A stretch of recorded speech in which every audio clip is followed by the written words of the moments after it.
Hindi pala kailangan lahat at hindi kailangan sabay-sabay. Hello, supers! Welcome back to Paano ba to? I hope you're all feeling okay. I know, sorry, last week's episode was a bit heavy, but I hope it was helpful. And as promised, this whole month, we're still helping each other deal with this pandemic anxiety. But this episode is lighter, I promise, and we are going to talk about how to manage overthinking. Are you an overthinker? Do you sometimes overthink? I do for sure. That is why I invited the president and CEO of Train Station, Carelle Herrera. She is a social and emotional intelligence coach. Okay, she gives really good advice, and actually she explains how the brain works. She'll tell us why we overthink and what we can do to manage it. So I hope this episode is helpful for you. Welcome to Paano ba to? Carelle Herrera. Hi, Bianca. Thank you so much for inviting me to be a part of Paano ba to?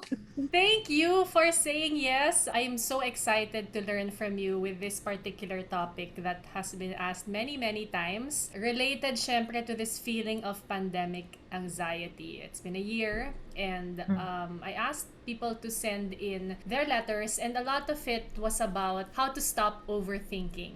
So allow me to read to you, Carelle, a few things. This is from Erica. How to clear my mind and avoid overthinking. I've tried several hobbies, pero lagi ako nadidistract. Sabi ni Michelle, in this age of fear and uncertainty, how do we manage or overcome overthinking? Mary Rose says, how to cope up with anxiety na nafe-feel mo dahil sa nangyayari sa mundo. Yung naiisip mo lahat kahit hindi mo kakilala, pero wala kang magawa.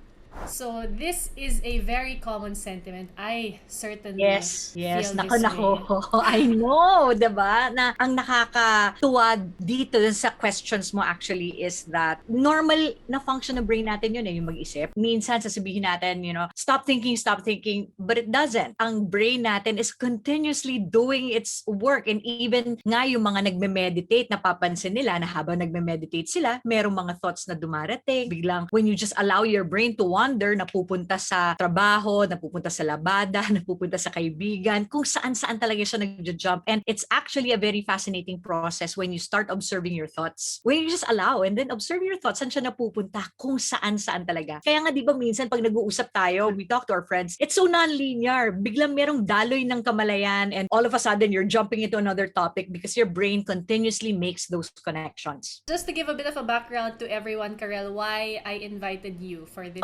particular topic. You are a neuro-linguistic programming trainer. It sounds fancy, but in a nutshell, what is it? Neuro-linguistic programming is basically how the brain works through language, through linguistics. And when we talk about language, it's not just about words that we speak, but the words that we say to ourselves, the labels that we have of ourselves, of other people, of experiences. How does that program us? Like, for example, if you label someone as difficult to work with, or you label an experience as something na nakakatakot, then it affects how you respond to it. We are on autopilot most of the time. So that's the program that we have. And being able to have that awareness, kung ano ba yung autopilot mo and default mo, it's really giving you that option to choose. Will I function on autopilot? Will I function on my default mode? Or are there better ways to communicate with myself, communicate with other people? Are there ways for me to do things differently so that I can affect how I feel, so that I can affect my brain, which affects, again, my entire nervous system, affects your heartbeat, affects your throat constricting, your body temperature. It affects your entire body. So when people say to me, I'm having anxiety, I'm panicking, or I'm worrying, it can be deeply rooted to the stories that are happening in their heads. Today, we are so lucky because you will help us understand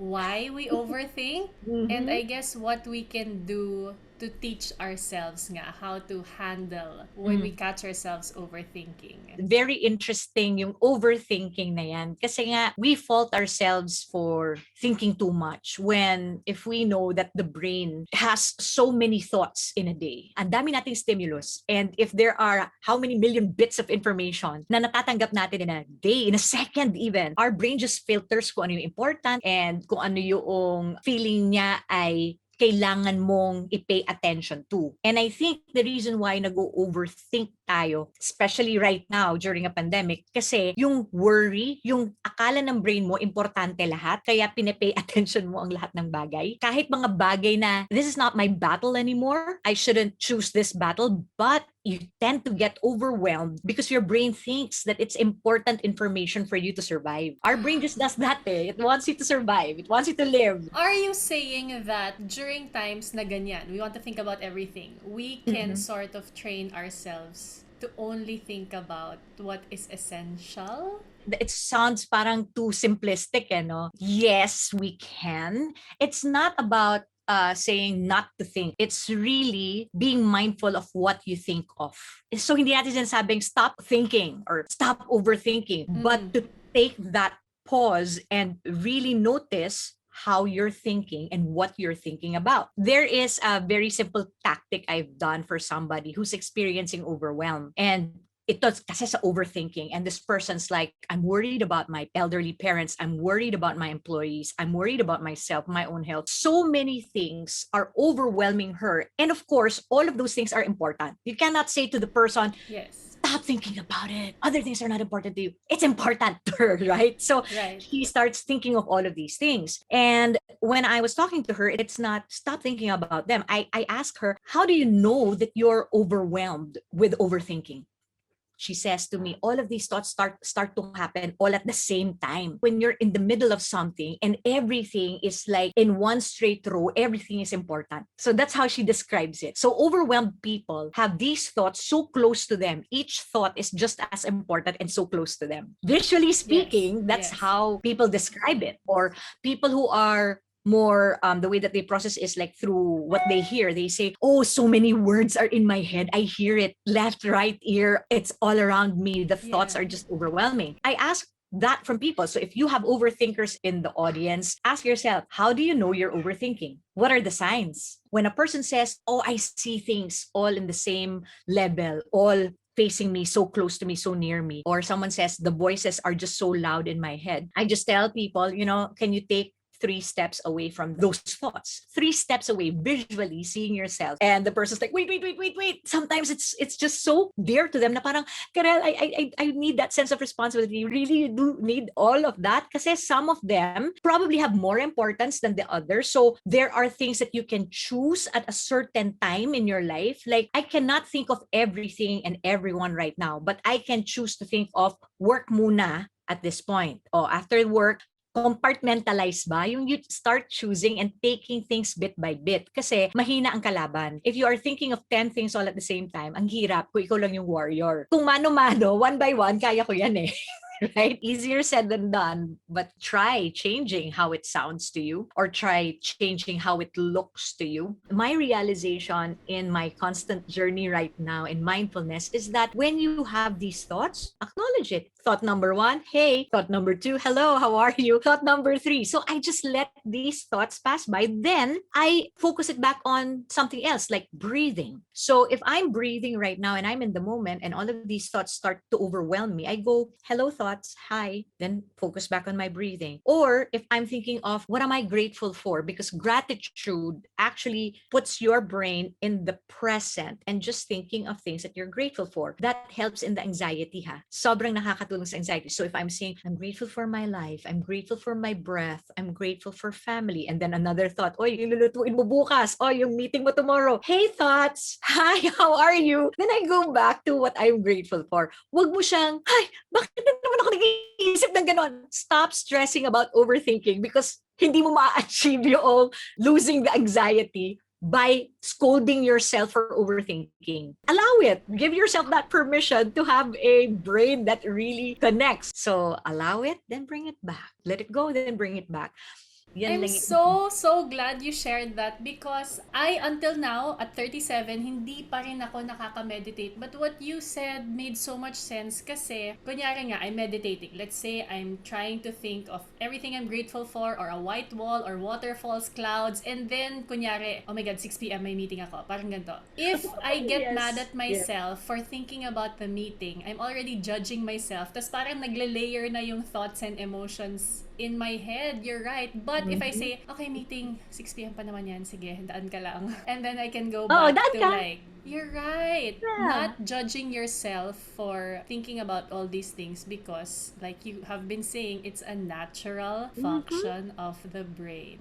Exactly. And the more you suppress it, the more you're going to get stressed. If I get stressed because nga I'm thinking about other things, that's the emotional side of the brain working. And if I remember you correctly, what you said in the summit that we had was if it's the emotional part of the brain working, we can't really decide on things logically. Yes, there is an inverse relationship between the emotional part of the brain and the logical part of the brain. And actually, when it comes to the logic, that executive brain can only focus on one thing at a time. For example, have you tried sending a message while talking to somebody? Not possible. Minsan nalalagay mo dun sa message mo yung sinasabi ng tao. When people say, but I multitask. Well, one thing has to be unconscious. Ganun din yung nangyayari sa brain natin when it comes to the emotional and logical part of the brain. Kasi nga, logic na nga, one part of the brain na nga yan, hindi niya kayang yung blood and oxygen na kalat siya, di ba? Kailangan nakakoncentrate siya on each part. Mas malayo pa tong logical part of the brain dun sa emotional part. So, ang laki ng jump ng blood and oxygen mo going to the logical part of your brain. Then, pagka nandun ka sa emotional part of the brain, you do not have quality decisions. Kasi nagha-hijack siya. Nagiging emotional lang yung nararamdaman mo and you're like just panicking. And when the brain is in that what we call runaway state or the threatened state, you lose cognition, you lose collaboration and creativity. Those are the 3 C's that we tell people, they disappear when you're in a runaway state. Ang daming layers! Ang daming layers! Parang this is a whole different topic to discuss. I Yeah. learned so